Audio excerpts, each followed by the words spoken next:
Salut, j'espère que tu vas bien. Nous voici dans un nouvel épisode du Journal d'un dirigeant et aujourd'hui je vais te faire une masterclass sur un sujet qui me passionne, c'est le sujet de la concurrence et de la compétition et je vais t'expliquer comment dominer la concurrence, ou en tout cas je vais te donner mon avis sur la question. Je fais ça juste après le Black Friday, aussi pour vous remercier de nous avoir rejoints si nombreux en prenant nos formations.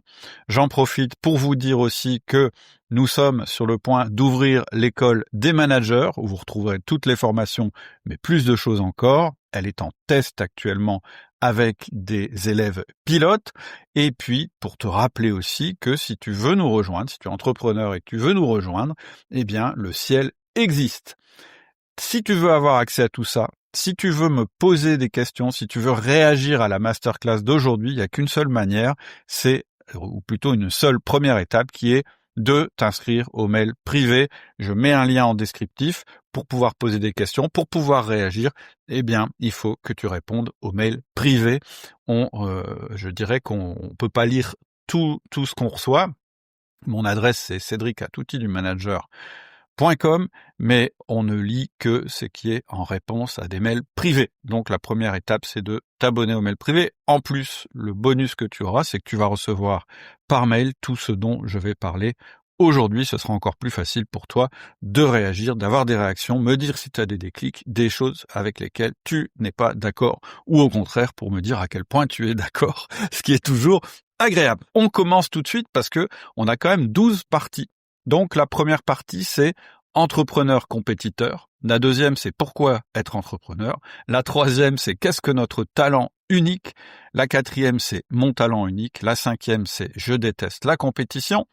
La sixième, c'est auto-analyse. La septième, c'est changer le monde réel. La huitième, c'est faire participer les autres à mon monde. La neuvième, c'est attirer les bonnes personnes plutôt que de contraindre les mauvaises. La dixième, c'est cette posture et ce qui alimente ton réservoir à idées.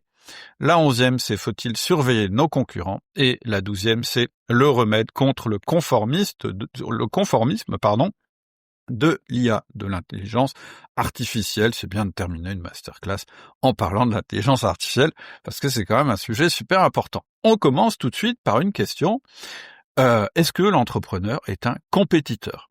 Si on en croit les films, les séries, les médias, les romans, oui, on compare en permanence l'entrepreneur à un combattant, à un compétiteur.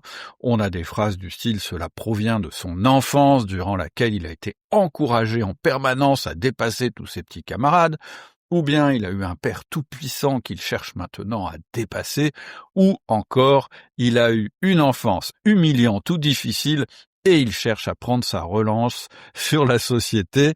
Bref, si on écoute ou si on regarde toutes ces choses-là, on se dit, de toute façon, pour être entrepreneur, faut forcément être un super compétiteur. Moi, je pense pas. Moi, déjà, je me reconnais pas du tout dans cette définition. Je dirais même que je suis presque l'antithèse de cette définition. Et puis, je rencontre beaucoup d'entrepreneurs, en particulier dans le ciel. Il faut croire que qui se ressemblent s'assemblent, qui ne correspondent pas du tout à cette définition, eux non plus. Quasiment toutes les femmes sont quasiment opposées à cette définition, et la plupart des hommes aussi. Donc ce dont on va parler aujourd'hui, c'est de ça. Faut-il être compétiteur pour devenir entrepreneur ou intrapreneur? C'est-à-dire qu'à chaque fois que je vais parler d'entrepreneur, je vais inclure aussi l'intrapreneur. C'est quoi un intrapreneur? C'est un salarié, mais qui a un rôle d'entrepreneur à l'intérieur d'une entreprise. Ça peut être un directeur général, un directeur des opérations. C'est quelqu'un qui a une marge de manœuvre importante sur la manière dont il va développer l'activité pour laquelle il est payé. Donc, la question, c'est est-ce qu'on peut quand même réussir quand on n'a pas forcément l'esprit de compétition ? Mon idée, c'est que c'est mieux de ne pas être compétiteur pour réussir comme entrepreneur. En tout cas, c'est ce que je vais défendre dans cette masterclass. Je trouve que de toute façon, la question de se poser la question de pourquoi être entrepreneur, ça vaut le coup, parce que décider d'être un entrepreneur, ça peut être lourd de conséquences pour notre vie personnelle, pour nos proches, pour notre santé, et donc vaut mieux qu'on soit très à l'aise dans ce costume d'entrepreneur ou d'intrapreneur, plutôt que mal à l'aise. Et donc, ce que je vais faire dans cet épisode, c'est que je vais aussi te dire comment et pourquoi je suis devenu entrepreneur. Avec le recul, c'est toujours plus facile, et ça te permet permettra peut-être de reconnaître des points communs qu'on a tous les deux, des points communs qui signifient peut-être que toi aussi tu es un entrepreneur ou un intrapreneur en devenir. Deuxième partie, pourquoi être entrepreneur? En fait, je veux commencer par là parce que on peut des fois se poser des questions, se demander mais pourquoi certaines personnes veulent être entrepreneurs malgré les difficultés, malgré le manque de reconnaissance parfois. Est-ce qu'il ne faut pas être un peu maso? Quand on écoute les dernières interviews sur ce podcast, je te conseille celle de Ludovic Wendling ou celle de Julien Leclerc, on se dit mais ces types-là, ils se sont quand même mis dans des situations impossibles, invivables pour la plupart d'entre nous. Et quand on leur demande pourquoi, s'ils sont modestes, et ils sont souvent modestes, ils vont nous dire que c'est parce qu'ils savent rien faire d'autre. Et bien sûr, quand on me répond ça, je ne crois pas que ce soit vrai. Je crois que c'est très modeste et que c'est très sympathique de répondre comme ça. Mais je crois que la vérité, c'est pas qu'on sait rien faire d'autre. C'est qu'on peut pas s'en empêcher. On ne peut pas s'en empêcher parce que être entrepreneur, c'est ce qui nous éclate le plus, même si des fois ça fait mal, même si quelquefois c'est compliqué, c'est ce qui nous éclate le plus. Alors qu'est-ce qui nous éclate le plus dans ce métier? Alors on me dit souvent, en fait, ce qui intéresse un entrepreneur, le fait qu'on devienne entrepreneur, c'est d'être libre, c'est-à-dire de pas avoir de patron en gros, et de gagner beaucoup d'argent. Peut-être que ça compte dans la décision, mais je pense que ça va plus loin que ça. Je crois que ça nous donne surtout un terrain d'expression pour ce que j'appelle notre talent particulier, ou notre talent unique. C'est l'objet de la troisième partie. Qu'est-ce que notre talent unique? Alors moi, je suis vraiment convaincu que tout le monde, chaque individu, chaque être humain a un talent unique qui le définit en grande partie. Je suis vraiment convaincu de ça et je pense que ce qui est dommage, c'est que la plupart des gens vivent sans s'en rendre compte. Donc ce que je vais te proposer, dans un premier temps, c'est de réfléchir à ça, d'essayer de trouver, pour l'instant de manière, je dirais peut-être assez vague, ce qui serait ton talent unique. Pour moi, il y a déjà deux premières manières de reconnaître notre talent unique. La première manière, c'est que lorsqu'on utilise ce talent, on entre dans ce que je vais appeler un état de flow. J'ai fait une vidéo là-dessus, donc tu peux aller sur YouTube et taper outils du manager flow. Ça explique ce que c'est que l'état de flow. Mais en résumé, ça dit que quand tu utilises ton talent unique, tu te retrouves dans un état particulier qui fait que tu pourrais faire ça sans t'arrêter, même pour manger, que tu sens pas la fatigue, que tu perds même la conscience de ta propre existence, que tu es parfaitement bien, que tu n'as plus aucune pensée parasite et que tu es complètement dans ce que tu fais, et ça peut durer très longtemps. Premier, je dirais critère, premier symptôme, si régulièrement tu sens ça, demande-toi quel talent tu mets en œuvre lorsque ça t'arrive. La deuxième chose pour essayer d'identifier ce talent unique, c'est que c'est un talent dont tu as remarqué qu'il n'était pas forcément très répandu autour de toi et que ça définissait ton utilité dans la société. C'est-à-dire que ce talent, il va te permettre de trouver ta place dans la société. C'est-à-dire que tu vas être très bon lorsque tu vas utiliser ce talent. En fait, tu vas être très bon parce que tu aimes tellement, je dirais, l'utiliser, que à force de l'utiliser, tu deviens toujours meilleur dans ce talent. C'est un petit peu ta zone de génie. Et je pense que, en gros, ce talent unique, c'est ce pourquoi on est fait. Un troisième moyen de détecter ce talent, c'est de te plonger dans ton enfance ou ton adolescence et de te souvenir des jeux que tu préférais, des activités qui te comblaient le plus. Et il faut essayer de trouver le point commun entre toutes ces activités. Pourquoi j'aimais telle activité, telle autre et telle autre. Aussi, c'est souvent quelque chose que nos proches, si on est dans un environnement, je dirais familial sain, c'est quelque chose que nos proches nous ont encouragé à développer. Donc, ce talent, je ne sais pas si ce talent particulier, je ne sais pas s'il est inné ou acquis, il est peut-être les deux. On est peut-être avec une disposition Et puis comme nos proches nous encouragent dans cette voie, comme on y prend du plaisir, eh bien ça se développe de plus en plus. Et je pense vraiment que c'est très important de partir à la recherche de notre talent particulier, qu'on soit salarié, qu'on soit entrepreneur, peu importe. Quand on trouve quel est ce talent et qu'on réussit à avoir un job qui correspond à ce talent particulier, on sait qu'on s'ennuiera jamais au boulot, déjà c'est pas mal, et qu'en plus qu'on manquera jamais d'argent, parce qu'en général on est très bon dans ce talent-là. Puisqu'on y consacre du temps de manière naturelle, etc., on va devenir très bon. Et donc on sera recherché pour ça. Et pour relier ça à notre sujet du jour, pourquoi je te parle de ce talent unique? En fait, ce talent, il fait que si tu es entrepreneur et que ton entreprise te permet, je dirais, de magnifier ce talent-là, en réalité, tu seras jamais en compétition avec les autres, puisque ce talent va représenter ce que tu as de plus unique. C'est-à-dire ce qui existe chez aucun autre être humain. Moi, ça m'a toujours complètement fasciné. Il n'y a pas eu un seul humain, il n'y a pas eu de doublon dans la race humaine. C'est jamais arrivé, on n'a jamais trouvé deux personnes exactement identiques. Pourtant, il y en a eu des milliards. Eh bien, justement, découvrir ton talent unique, c'est le début pour moi de la non-compétition. C'est ce qui va faire peut-être que tu seras un entrepreneur unique, et donc que tu vas créer une entreprise unique, et donc par définition, une entreprise qui n'est pas soumise à la loi de la concurrence, puisque comme le dit le sage Naval Ravikant, personne ne sera aussi bon que toi à être toi. Donc, en résumé, pour finir sur cette troisième partie, ton entreprise et ta vision seront très certainement impactés par ton talent particulier. Et ce talent particulier, il faut vraiment que tu le connaisses, parce que du coup, tu vas beaucoup moins galérer à essayer d'imiter les autres. Tu n'auras qu'une personne à imiter, c'est toi-même, et ton seul objectif, ce sera de grandir, de croître à l'intérieur de ce talent unique et d'attirer d'autres talents uniques qui vont être complémentaires pour créer ton entreprise. Mais là, j'anticipe sur la suite.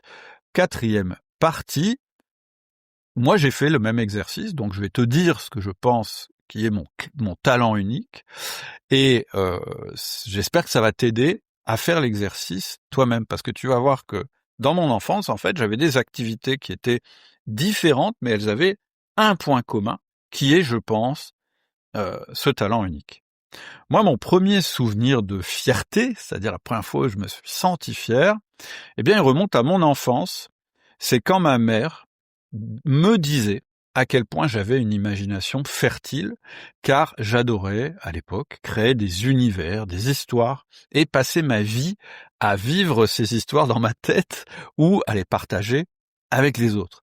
Et je me souviens très bien que j'étais tout fier, quand je rencontrais quelqu'un, de me définir de cette manière. Je disais, moi j'ai beaucoup d'imagination. C'était une phrase que je répétais beaucoup, parce qu'en fait j'étais fier de cette imagination.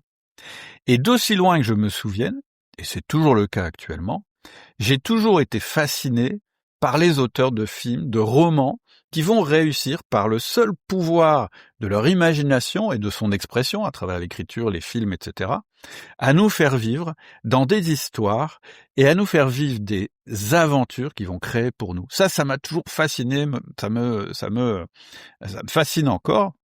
Quand j'étais adolescent, en fait, je me souviens que j'écrivais des nouvelles, des bandes dessinées, je réalisais même des petits films Super 8 avec mes copains, et j'avais envie, en fait, de devenir réalisateur. Et quand j'étais intéressé par une fille, je me souviens très bien que je commençais par lui écrire des histoires délirantes et marrantes. Si ça la faisait rire, cette fille n'en devenait que plus intéressante. Si ça la faisait pas rire, je me disais qu'on n'était pas fait l'un pour l'autre. Et donc, même dans ce domaine, eh bien, tu vois bien que je ne me mettais pas en compétition. En fait, j'essayais d'attirer les gens à travers mon univers, à travers ce que je créais, etc. J'ai aussi découvert les jeux de rôle lors d'un séjour aux USA, et je me suis vraiment lancé à corps perdu dans cette activité en tant que maître de jeu, pour ceux qui connaissent, et même en essayant de créer mes propres jeux, mes propres règles.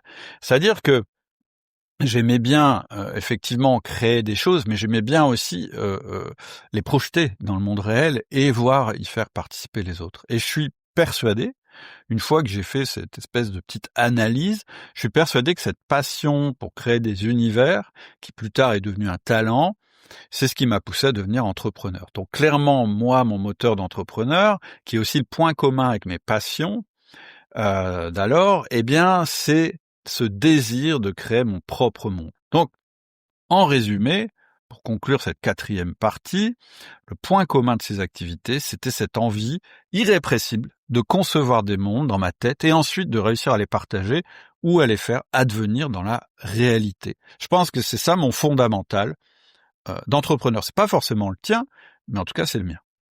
Alors quel est le rapport avec la compétition ? C'est ma 5e partie. En fait, j'ai jamais été à l'aise avec la compétition, et d'ailleurs je suis toujours pas. J'ai toujours détesté les épreuves où il y a un gagnant et un perdant. Pourquoi ?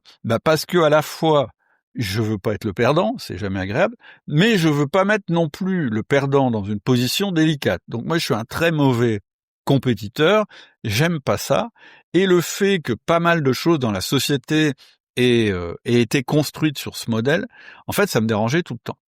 Et quand j'étais confronté avec quelqu'un qui voulait qu'on se compare, et c'est encore le cas, j'ai toujours ressenti une espèce de dédain, alors je sais que c'est pas bien, ou une espèce de pitié, c'est peut-être encore pire, parce que je me dis toujours que quelqu'un qui cherche sans cesse à se comparer avec nous, c'est quelqu'un qui démontre une grande fragilité. Quand on a un besoin permanent comme ça de se comparer, de dominer, etc., pour moi, ça démontre de la fragilité et moi j'ai jamais voulu entre guillemets m'abaisser à ça.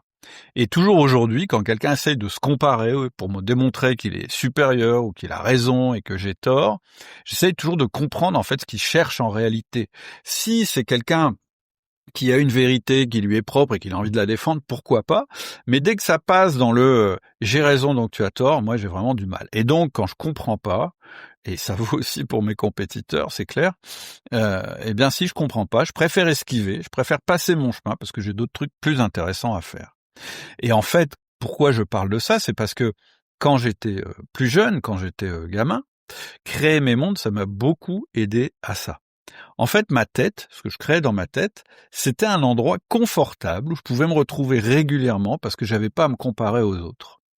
Et ça m'amène à la 6e partie, qui est un autre sujet passionnant et primordial pour un entrepreneur, c'est la capacité d'auto-analyse. Je pense que c'est une capacité vraiment importante, cette auto-analyse.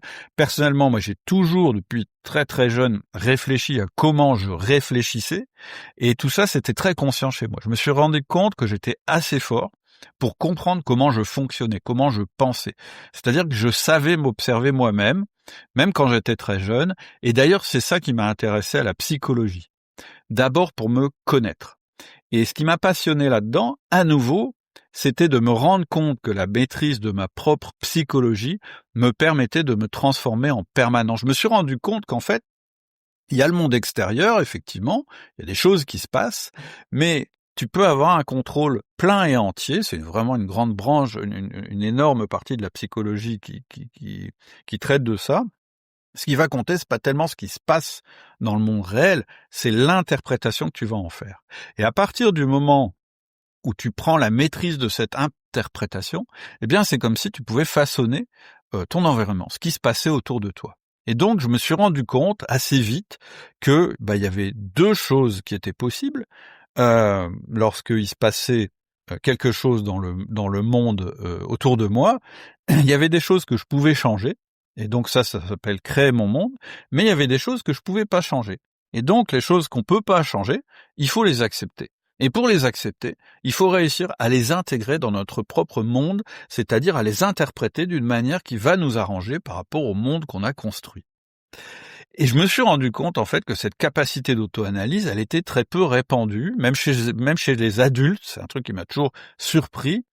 Et du coup, je me suis dit, comment ils font les adultes pour évoluer sans comprendre comment ils fonctionnent ? Parce que pour moi, cette capacité, cette manière de pouvoir interpréter le réel et puis de le façonner, c'était ça qui nous faisait évoluer.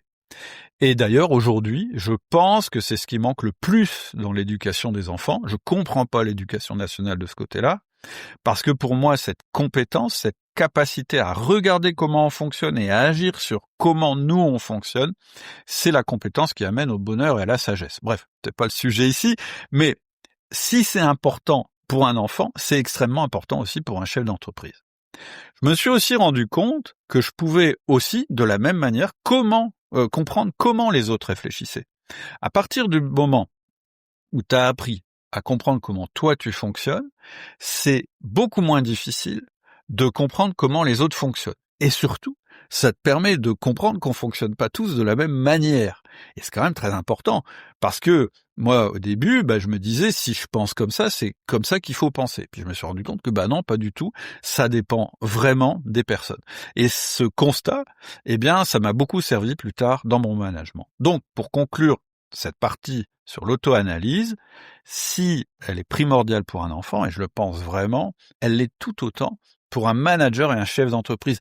Pour moi, c'est une des bases du management, comprendre son propre mode d'emploi pour pouvoir l'expliquer à nos collaborateurs. Faire ça, c'est vraiment un cadeau. J'en reparlerai en conclusion dans ce qu'il faut retenir dans cette masterclass, mais c'est une des choses qu'il faut retenir. 7e partie, donc, changer le monde réel. Je continue avec ma petite histoire et tu vas peut-être découvrir qu'on a des points communs.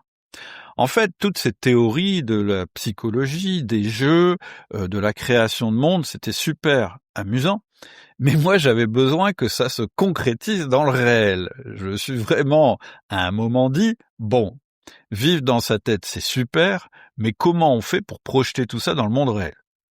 Je me suis bien posé la question de devenir réalisateur, de devenir artiste, écrivain ou de dessiner, etc. Mais en même temps, j'avais une part de réalisme et c'est peut-être ce qui me caractérise aussi, je dirais cette partie créative, mais aussi cette partie pragmatique. Je me suis bien rendu compte que c'était assez incertain au niveau des revenus que ça pouvait procurer.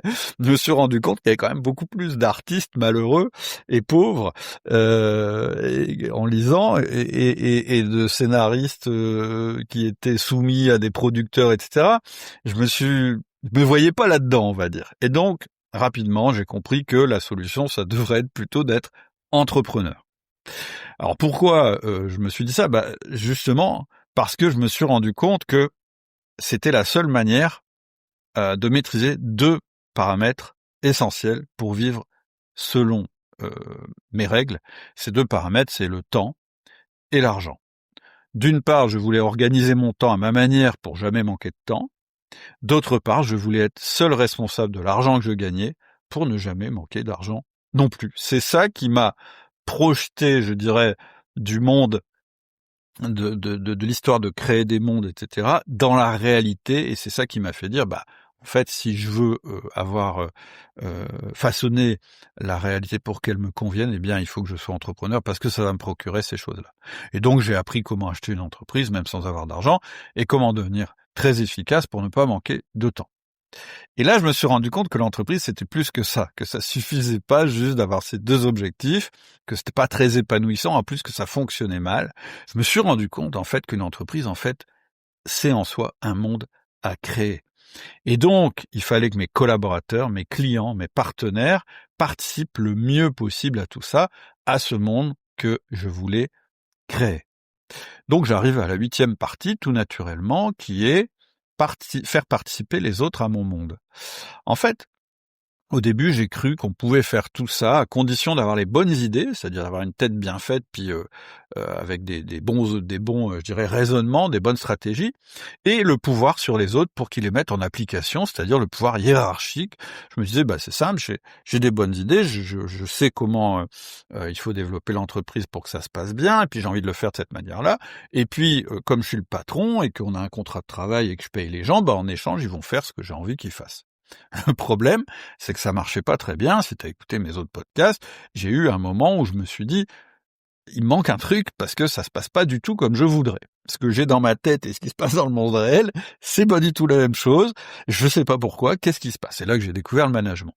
Mais en fait, ce dont je me suis rendu compte et qui porte toujours ma manière de manager et diriger mes entreprises, c'est qu'en fait, on détruit de la valeur quand on veut imposer les choses par la force, quand on cherche à détruire les idées des autres, c'est-à-dire le monde qui s'était fait, et quand on essaie de prouver qu'on est meilleur. Bref, je me suis rendu compte qu'une des choses les plus destructives, malgré tout ce qu'on nous disait sur l'entreprise, c'était la mise en compétition. C'est à ce moment-là, par exemple, que j'ai lu le livre de Jack Welch, dont j'ai déjà parlé, qui s'appelle Une vie de patron. Et Jack Welch, c'était vraiment le management par la compétition. Il avait même organisé tout un système qui faisait que, en fait, on classait les gens et que chaque année, on virait les 30% les moins bons. Donc, ça le faisait vachement rire, Jack Welch, parce qu'il disait au début, c'est facile, on sait qui sont les 30%, c'est facile. Mais la deuxième année, c'est déjà moins facile. Et la troisième, c'est de plus en plus difficile. Et à un moment, on arrive à un moment où on vire les meilleurs. Et c'est ça qui fait que notre équipe va être extrêmement puissante, etc., etc. Moi, ça, à nouveau, ça me parlait pas du tout. Je trouvais que c'était une catastrophe absolue, au-delà de la considération éthique, parce que ça foutait quand même une ambiance pourrie dans une équipe, et que ça voulait dire que les mecs, en fait, fallait toujours être au-dessus, parce que si t'étais en dessous, t'allais te faire virer. Donc, t'avais pas intérêt à collaborer, etc., etc. C'est à ce moment-là que je me suis formé au management et que j'ai développé ce qui allait être tous les outils de management qu'on propose aujourd'hui dans l'école des managers ou dans notre communauté d'entrepreneurs de Ciel. En fait, cette manière de voir les choses, cette manière de créer mon monde à moi, de ma manière à moi de le voir, c'est-à-dire avec mon talent unique, et cette négation qui en découle, la négation de la compétition, ça a complètement influencé sur ma manière de manager, ma manière d'organiser mes entreprises et mes relations avec les marchés et les clients. Et donc, ce que je te propose maintenant, à partir de la partie suivante, c'est-à-dire la 9e partie, c'est justement comment dominer la concurrence, en réalité, sans jamais lui faire compétition. 9e partie, attirer les bonnes personnes plutôt que de contraindre les mauvaises. En fait, je pense, et c'est ce que j'ai toujours fait, qu'il vaut mieux créer un univers, une entreprise, qui va attirer nos semblables, plutôt qu'imposer notre vérité à ceux qui n'en veulent pas. Et ça se retrouve dans le management, ça se retrouve dans les partenaires qu'on choisit, et ça se retrouve aussi dans nos clients. En fait, mon principe, c'est de créer des systèmes qui fonctionnent, à l'intérieur desquels on a une manière de collaborer, de les décrire, c'est ce qu'on appelle la culture d'une entreprise, et ça va parler à certaines personnes qui feront le choix de me rejoindre, et ça va repousser d'autres personnes qui voient le monde autrement, mais quelque part ça m'arrange, parce que je n'ai pas envie que ces personnes qui voient le monde autrement soient malheureuses en essayant de rentrer dans celui que j'ai créé. Et donc, on va retrouver ça dans tous les domaines de mes activités. Par exemple, quand je vais recruter, je vais parler de la manière de mes valeurs, de comment je vois les choses, des outils que j'utilise, etc., etc. Et mon but, ça va être de détecter si le candidat est attiré par ça et s'il est compatible avec ça. Évidemment, il faut qu'il soit compétent, il faut qu'il ait fait ses preuves, etc. C'est la base. Mais ce qui va faire oui ou non, une fois qu'on a validé qu'il avait les compétences, c'est sa compatibilité avec ce monde qu'on a créé. Pourquoi je fais des podcasts? C'est la même chose. En fait, je fais des épisodes de podcast parce que je veux exposer les gens à mes théories du management, de la conduite d'entreprise. Il y a des gens à qui ça va parler, puis ils vont écouter le podcast, et puis un jour, ils vont rejoindre l'école des managers ou le ciel, et en fait, j'aurais pas besoin de leur survendre, je n'avais pas besoin de les forcer à m'acheter des choses, ou à rentrer, ou à rejoindre quelque chose, parce que ce qui les aura convaincus, eh bien, c'est la confiance que j'aurais créée en exposant mes idées, comme je suis en train de le faire là. Peut-être que cette masterclass, tu la trouves complètement débile et incompatible avec tes croyances, etc. Et c'est pas grave, parce que je sais qu'il y aura au moins autant d'autres personnes qui, au contraire, vont être convaincues et vont avoir envie d'aller plus loin. Quand, dans mes autres activités, on sent pas un prospect, on cherche pas à le convaincre. C'est pas un bon prospect, parce qu'en fait, il est incompatible avec l'entreprise que j'ai construite avec mes collaborateurs. C'est-à-dire que moi, je suis absolument convaincu que il y a plein de sortes de clients, et j'ai pas de jugement de valeur sur tel ou tel client, mais il y en a seulement une partie qui vont être compatibles avec notre manière de faire. Et plus on devra se tordre dans tous les sens pour attirer notre prospect, plus finalement on va perdre de vue notre clarté, en fait, ce qu'on essaye de construire. Et donc, on va perdre du temps à convaincre un prospect qui, de toute façon, n'est pas compatible avec notre manière de faire, alors que pendant ce temps-là, on va pas ouvrir la porte à 3 personnes qui sont pressées de travailler avec nous. Donc, qu'est-ce que ça veut dire, cette 9e partie? Ça veut dire que, bien sûr, nos clients, nos collaborateurs et nos fournisseurs ont leur propre stratégie, leur propre monde et leur propre système. Mais la question, c'est, est-ce qu'ils sont compatibles avec les nôtres? Et donc, est-ce qu'il va falloir les forcer à rentrer dans notre système à nous, ou est-ce que ça va être naturel? Et plus tu vas être clair sur ton monde idéal, moins tu auras à adopter les stratégies que les autres voudraient t'imposer. Tu vas plutôt pouvoir comprendre leurs stratégies, les comparer à la tienne, comprendre leur monde comparé au tien, et voir comment tout ça, ça peut fonctionner ensemble, c'est-à-dire comment ça peut contribuer à ta propre vision. Et donc la question, c'est plus comment dois-je faire pour lui, pour que ça lui corresponde, mais comment puis-je le mettre au service du monde que je suis en train de construire sans contrarier ni mes plans, ni les siens. Et donc, ça veut dire qu'il faut que tu aies une parfaite clarté sur ce qui est négociable et non négociable dans ton monde. Et ça veut dire aussi que le plus grand crime d'un chef d'entreprise, c'est de ne pas avoir d'avenir. Un chef d'entreprise, il doit toujours avoir en tête l'avenir. Ça peut être une vision de son entreprise idéale, et là, il n'y a pas de deadline, c'est-à-dire, moi, mon entreprise idéale, c'est ça. Et si ça advient dans 50 ans, alors que je suis plus là, c'est pas grave, mais c'est ce qui guide aujourd'hui mes choix, et je suis clair par rapport à ça. Ou ça peut être quelque chose de beaucoup plus court, qui est le next step. Moi, j'ai les deux. Moi, j'ai l'entreprise idéale telle que je la vois, et même si j'ai 57 ans, peut-être qu'elle adviendra dans 50 ans, et c'est pas grave, mais c'est ça qui va guider mon next step.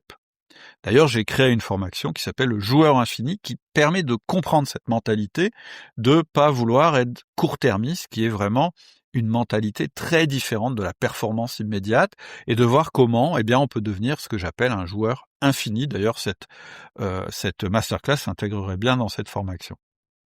Donc voilà. Faire participer, attirer les bonnes personnes plutôt que de contraindre les mauvaises, ça implique d'être très clair sur l'univers qu'on veut créer. 10e partie, un autre avantage d'être dans cet état d'esprit-là, c'est que cette posture, elle va alimenter ton réservoir à opportunités. En fait, ça va poser une espèce de filtre sur ce que tu vas percevoir comme information. Tu sais qu'aujourd'hui, on est envahi d'informations. On n'a jamais eu de période dans la vie humaine où on a eu autant d'informations par minute. Et donc, on peut très facilement se perdre à l'intérieur de ça. Quand on a son univers mental qui est bien défini, qui est bien clair, qui est bien partagé avec notre collaborateur, on devient sélectif et on ne voit plus que les informations qui vont servir notre monde à nous. C'est-à-dire qu'on ne cherche plus à avoir une vérité absolue, parce que c'est impossible de voir la réalité absolue. Ça met plutôt notre cerveau en mode carburant. C'est-à-dire que notre cerveau, il va chercher automatiquement, en permanence, dans notre environnement, tout ce qui va servir ton projet. C'est d'ailleurs ce qui va peut-être te donner l'impression que la réalité se transforme pour accomplir ce que tu veux. Je sais pas si tu connais, il y a un bouquin qui est sorti aux US qui s'appelle Le Secret, c'est un livre un peu ésotérique, etc. Et une théorie qui s'appelle la théorie de l'attraction, qui dit que si tu vis déjà de la manière dont tu voudrais être plus tard, tu vas attirer autour de toi, comme par magie, des événements qui vont faire que tu vas réussir plus vite. Bon, j'ai parlé d'ailleurs de cet épisode sur la loi de l'attraction et sur les théories quantiques. Je te conseille d'écouter cet épisode si tu es très cartésien et que tu veux un peu ébranler tes certitudes. Tu tapes outil du manager théorie quantique, tu verras, c'est assez marrant. Mais en fait, la réalité, c'est quoi ? La réalité, c'est que je pense vraiment que l'être humain, il est fait pour créer ses mondes intérieurs. On est le seul animal qui est capable de se regarder lui-même et donc de comprendre comment il pense. J'ai oublié de le dire tout à l'heure, mais c'est quand même important. Ça veut dire que si on est le seul animal à faire ça, il faut le faire. Parce que sinon, on est juste un animal. Et donc, qu'est-ce que ça veut dire ? Ça veut dire que, en fait, on est fait pour créer nos mondes intérieurs. On est fait pour avoir ce qu'on appelle une intentionnalité, c'est-à-dire d'avoir un but dans la vie, de se définir nous-mêmes et de se donner un but dans la vie. Et c'est ça qui va créer, en fait, cette vision particulière. C'est ça qui va mettre notre cerveau en mode carburant pour alimenter le monde qu'on a créé. Quand on sait ce qu'on cherche, on trouve. quand on sait pas ce qu'on cherche, on trouve rien. Et donc, au fur et à mesure que tu vas développer cette sophistication de ton monde intérieur, tu vas attirer de plus en plus de partenaires qui vont contribuer à sa réalisation. Et quand l'entente est vraiment parfaite avec ses partenaires, je parle des collaborateurs, je parle des clients, je parle des fournisseurs, peu importe, eh bien, quand l'entente est bonne, ils vont pouvoir eux aussi ajouter leur propre vision à ce développement. Et donc, ton entreprise, ça va devenir l'outil de la réalisation de votre projet commun. Et quand ça passe comme ça, la croissance, elle est à la fois naturelle et exponentielle. C'est une manière de penser qui implique une croissance permanente vers un monde idéal qui est celui que tu crées autour de toi. Ça va pas forcément parler aux personnes qui n'ont pas cet esprit de croissance. Je pense qu'il y en a dans les gens qui nous écoutent et c'est pas grave. Mais ce qui est certain, c'est que cet esprit de croissance et cet idéal, etc., c'est ce qui va attirer les personnes qui s'y intéressent déjà de manière naturelle, mais qui l'ont peut-être pas encore précisé. Et pour reboucler avec l'épisode des univers parallèles, le fait que cette vision née de ton imagination soit déjà réelle pour toi, elle est réelle pour toi mais dans le futur, c'est-à-dire dans ta tête, mais elle est quand même réelle, le fait que tu aies ça de très clair dans ta tête, ça va faire que tu vas persuader tes collaborateurs sans avoir à les convaincre, c'est-à-dire que ça va venir, pour eux, ça va venir de quelque chose de différent que simplement la rationalité. Ils vont voir que tu es très habité par tout ce que tu penses et vers quoi tu te diriges, et c'est ça qui va les convaincre, c'est ça qui va les engager. Et donc, le fait de clarifier l'avenir pour eux, ça va suffire à engager ceux chez toi qui avaient déjà cette mentalité. Et donc, ça va éviter déjà que tu utilises des moyens artificiels, c'est-à-dire le système punition-récompense qui existe dans l'entreprise. Je te punis si tu fais pas ce que j'ai dit, je te récompense quand tu as fait ce que j'avais dit. Ça va complètement, vous allez être sur un autre plan. Ça veut pas dire que tu vas pas faire de primes, d'objectifs, etc. Mais vous allez être sur un autre plan, vous allez être dans quelque chose de plus profond. Et donc, c'est vraiment important, et c'est comme ça que je vais conclure cette 10e partie. En interne, il va falloir que tu t'habitues à créer cette vision, à l'alimenter en permanence. Si tu oublies de le faire, tes collaborateurs ne vont pas l'oublier, mais ils vont simplement penser que tu as abandonné la vision. Et donc, un point d'attention important ici, c'est que même quand ta vision est évidente pour toi, elle n'est pas forcément pour tout le monde. Et donc, faut la communiquer régulièrement. Elle se communique comment ? Simplement régulièrement en l'exposant, en disant oui, notre objectif à terme, notre idéal, c'est blablabla, blablabla.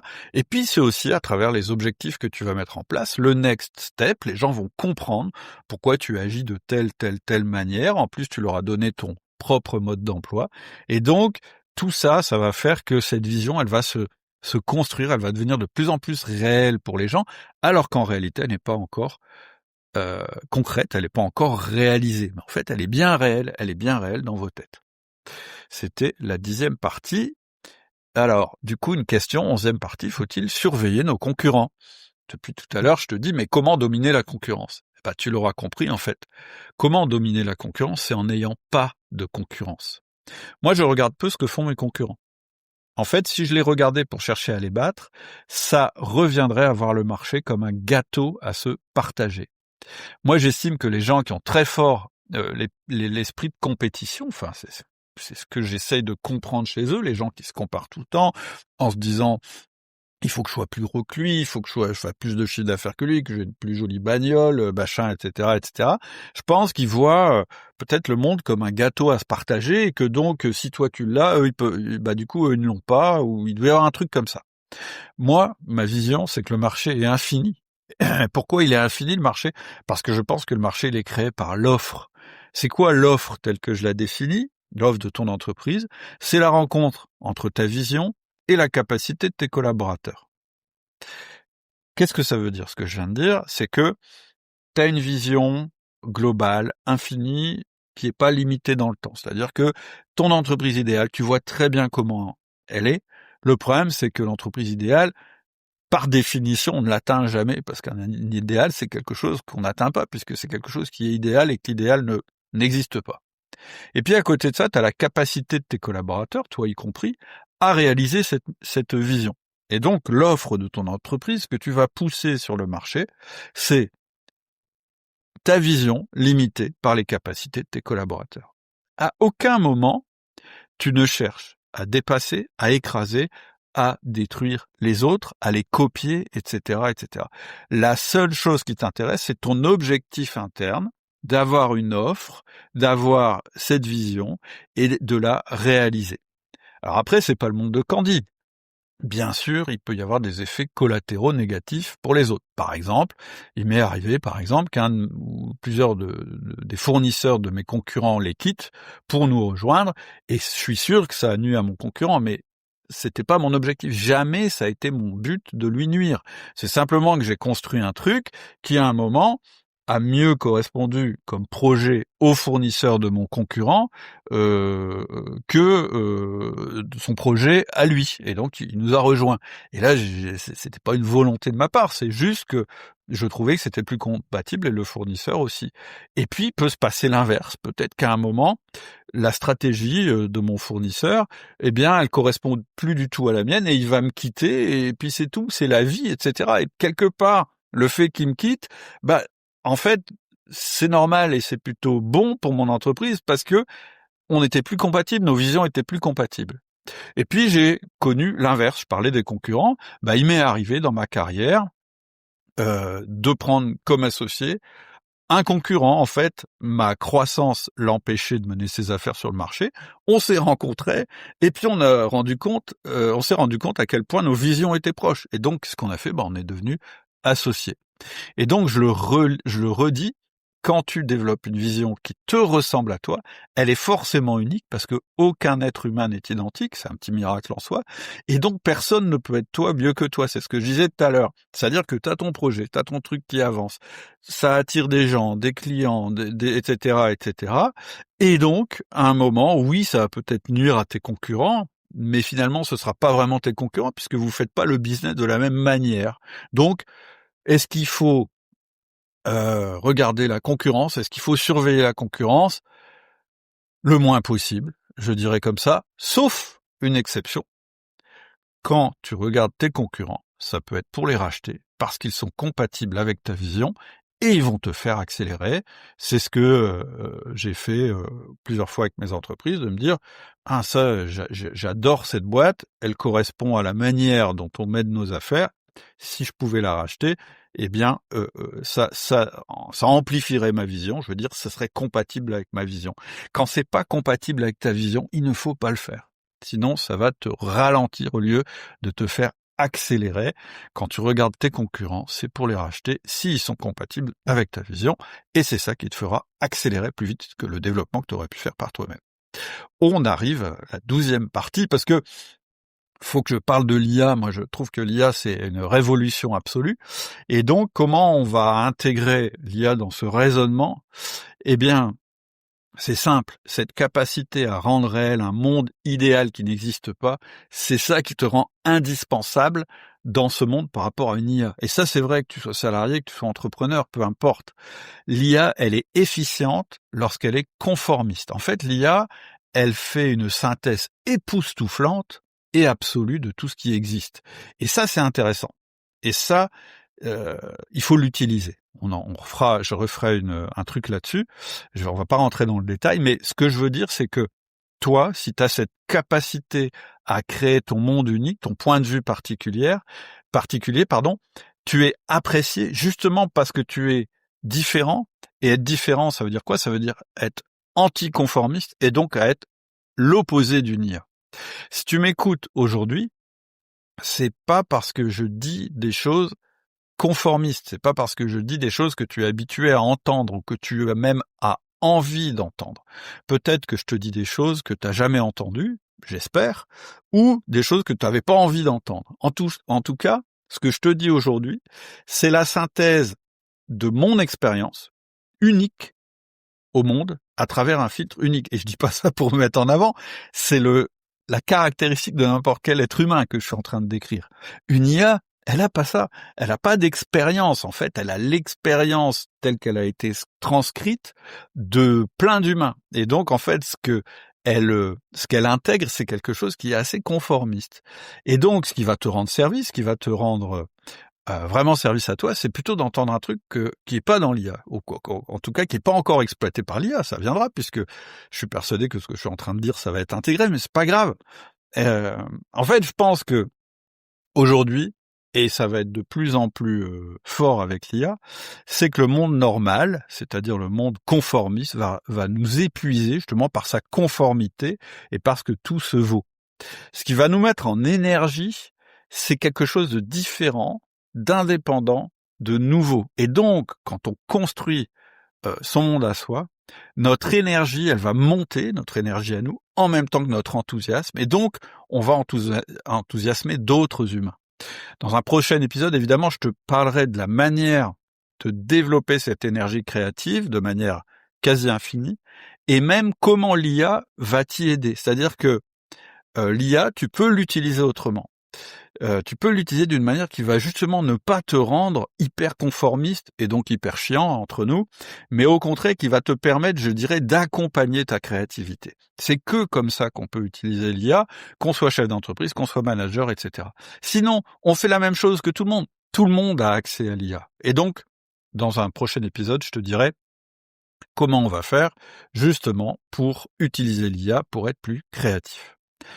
Je conclus cette masterclass, ça fait quand même 46 minutes. En résumé, qu'est-ce que je t'ai dit ? Eh bien, non, je crois que la bonne manière d'être entrepreneur, ça n'est pas d'être compétiteur. La bonne manière d'être entrepreneur, c'est presque l'inverse. C'est de découvrir notre talent unique, de le trouver, c'est indispensable que tu le fasses, de faire son auto-analyse pour comprendre soi-même comment on fonctionne, mais aussi de donner notre mode d'emploi à nos collaborateurs, puis de créer notre monde dans notre tête, parce qu'un entrepreneur, c'est ça qu'il fait. Il crée un monde d'abord dans sa tête et ensuite il le met en action. D'ailleurs, c'est pas lui qui va forcément faire les actions, mais c'est lui qui va les organiser, les faire advenir. Et donc créer ce monde dans ta tête en le projetant à l'infini et en connaissant toujours ton next step. Il faut donc, à la suite de cette masterclass, que tu connaisses à peu près quel est ton talent unique, que tu et pourquoi il est unique, parce que justement c'est ce qui va te permettre de jamais être en compétition puisque tu seras toi-même et ton entreprise sera à ton image. Il faut que tu crées ton monde réel en le projetant à l'infini, à l'idéal. Il faut que tu connaisses ton next step. Une fois que tu as fait ça, tu vas voir que c'est beaucoup plus simple de faire participer les autres en les attirant plutôt qu'en les contraignant.